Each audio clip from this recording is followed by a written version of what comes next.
As we said before, since 1997, this summit's been a forum for bringing together leaders across state lines to develop solutions, real solutions to protect this beloved treasure.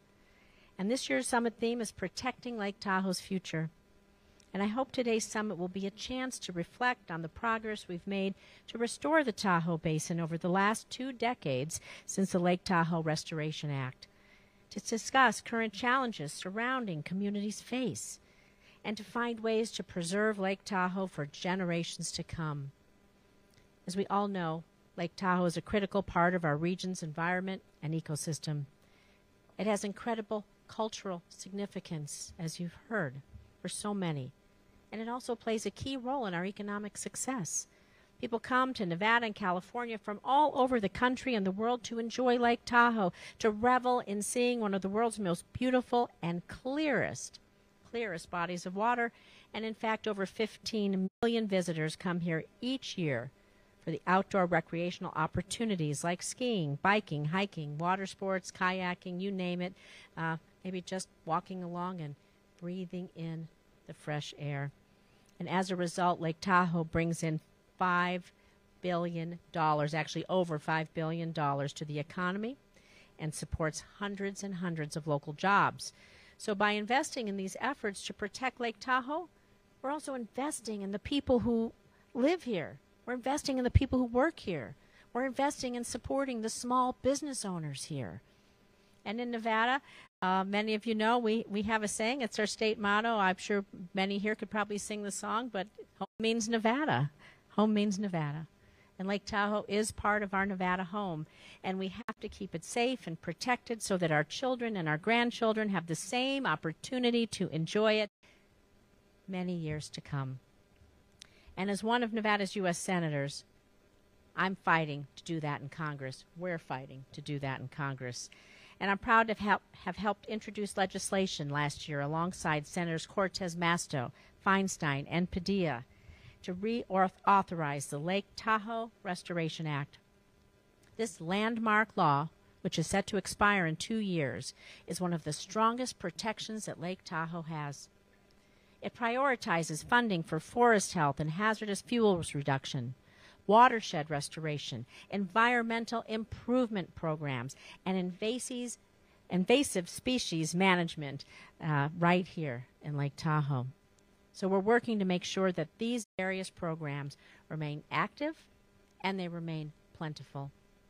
It's why we've secured over $29 million in the most recent bipartisan government funding package to continue to implement the Lake Tahoe Restoration Act. And additionally, the bipartisan infrastructure law, which I helped write and pass, which many of the members of Congress today helped to shape and pass as well, is also providing an additional $17 million in funding for the restoration of Lake Tahoe, again through the Lake Tahoe Restoration Act. But it's not all that our new infrastructure plan is doing for Lake Tahoe. The bipartisan infrastructure law also providing much-needed funds to repair and to upgrade our roads and trails leading to this area, bringing people here. It's going to make it more easily accessible for everyone. The bipartisan infrastructure law takes important steps to strengthen and protect the Tahoe community against the dangers of natural disasters like wildfires and drought, which threaten the lake, which threaten all of us. And we've seen year after year wildfires, again in the drought, severely impacting the region. And if we don't take proactive steps to address them, the consequences are just too high to bear. Climate change and hotter temperatures directly connected to wildfires and the lack of water availability in the area. And the longer we fail to address climate change, the more dangerous, the more costly, the more it hurts ourselves, our families, our communities, and our kids. The impact, again, so great. So I support the bold efforts to tackle the climate crisis, including legislation that supports our long-term goal of net zero greenhouse gas emissions and protect our public lands.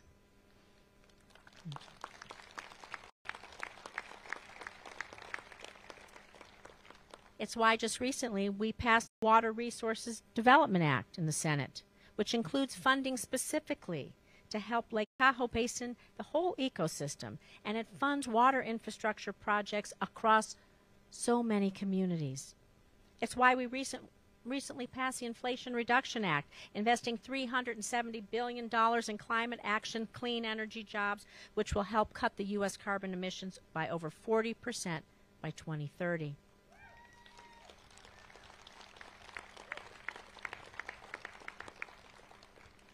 It also includes $4 billion in funding to combat drought in western states like ours, California, all throughout the West, extreme drought, $4 billion in funding.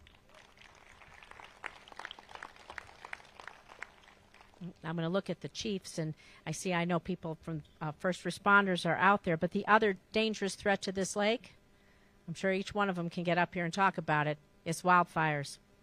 And I don't have to tell anybody here how dangerous these threats are for our safety, for our communities, for our future, for our friends, our neighbors, the air we breathe, for all of it. Again, I thank you and your teams for running into the fire and doing everything you can. But it is the reason for you and your firefighters and your families and all of us here and so many that aren't, that we have to continue to find and implement solutions to prevent and mitigate the effects of wildfires. Because as of August 11th of this year, over 40,000 fires, they're putting nearly 6 million acres of the United States at risk. It's a lot of communities. And so it's why I've been pushing to make sure we take action to detect these fires through technology like satellites and in partnership with the National Oceanic and Atmospheric Administration, NOAA. I'm pleased to report that the bipartisan wildfire preparedness legislation that advanced out of committee and toward the Senate floor now includes my amendments to do just that. And I've worked to push forward legislation that would allow us to declare federal smoke emergencies so that we can enable federal agencies to take swift and immediate action to help communities during times of crisis.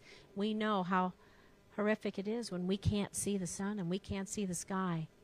We know it up here in northern Nevada, everyone, and we have to do things to protect ourselves and our communities as quickly as we can. And so, our Tahoe community, you're preparing every day to address the threats that wildfires pose, including through the Washoe tribe's new sawmill, which will help to process dead and dying dry brush and wood that would otherwise fuel these fires. But we can't combat these fires without supporting the men and women, again, who risk their lives to protect us all, our heroic firefighters. It's why Senators Cortez Masto, Feinstein, Padilla, and I all made sure that the bipartisan infrastructure law provided $600 million to increase compensation for our federal wildland firefighters, those hotshot firefighters that run in.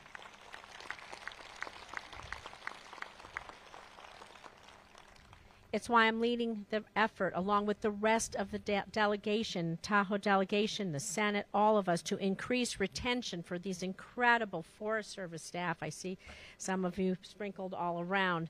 And all of our public land managers, to be sure that they can be here to do the incredible work that they do day in and day out to make this a safe, wonderful experience, protecting it and for everyone. Because across the board, protecting Lake Tahoe's future, it requires dedicated people in place to act. And we have to support that dedication. And so I was glad to be joined again by Senators Cortez Masto, Feinstein, and Padilla in urging the Biden administration to reestablish the Lake Tahoe Basin Federal Advisory Committee. This committee had expired in 2017.